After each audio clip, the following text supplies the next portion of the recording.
Hey everyone, I'm glad to be back. VeVe's going to have another drop here on Tuesday, March 7th, 2023. They're going to be dropping Marvel Digital Comics Tales of Suspense number 45, which is the first appearance of Pepper Potts and Happy Hogan. Many people aren't aware that in the MCU, or the Marvel Cinematic Universe, that the relationship between Pepper Potts and Happy Hogan was completely different. In fact, they were lovers and they got married. They also got divorced or married again and adopted kids. I'm not going to get into the whole story, but it is much different than what we see in the MCU. Of course, the relationship between Pepper Potts and Tony Stark was real, it just came later in the comics. All right, now let's go over the drop. We're going to get the normal 5 variant covers, but what's really interesting is we only get 5,000 editions at $6.99.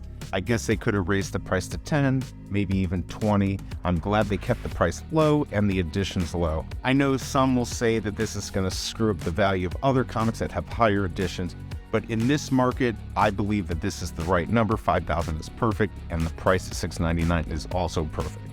So the big question is, do we collect it or reject it? This is such an interesting drop that I'm not quite sure where to go with collect it or reject it. This does have some really good real world value. A 9.6 sold for $23,000. I didn't find the 9.8. I believe there's only one copy out there. The value in this comic is mostly because of its rarity. The story's good, we've got good first appearances, but the importance to comic collectors isn't there as much as some other comics. Having said all of that, I am going to mark this as a collective. I think having this comic in your collection in the future will not only be nice to have and read, I think the value is only going to go up with such low editions. Of course, remember, I have no effing clue what I'm talking about. I'm not a professional, so keep that in mind. Remember to look in the description for those minty fresh numbers you should be looking for in the market. If you're interested in learning how to snipe like a pro or some other information, check out the videos that I have at the end. Thank you for dropping by, and I'll see you next time.